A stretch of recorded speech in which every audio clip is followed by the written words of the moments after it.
Assalamualaikum kichik do'stlar, Can balam kanalga xush keldinglar. Bugun biz birlikte hayvanlar bilan tanishib chiqamiz. Qanamsa ekranga diqqat.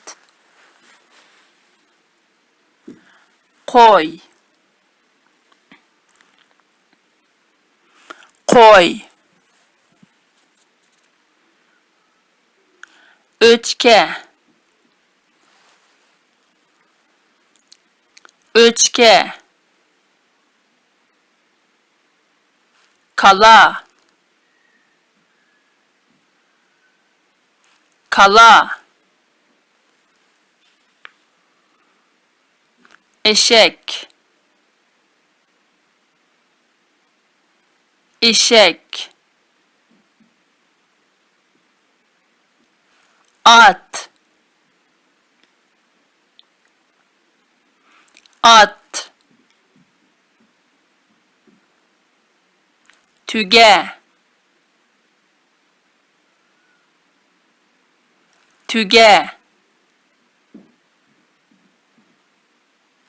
İt. İt. Müşük. Müşük. Toşkan. Toşkan. Toxu. Toxu. Xo'raz. Xo'raz. Cüce. Cüce.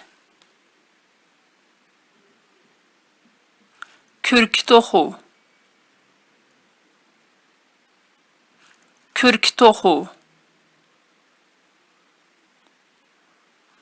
Ördek.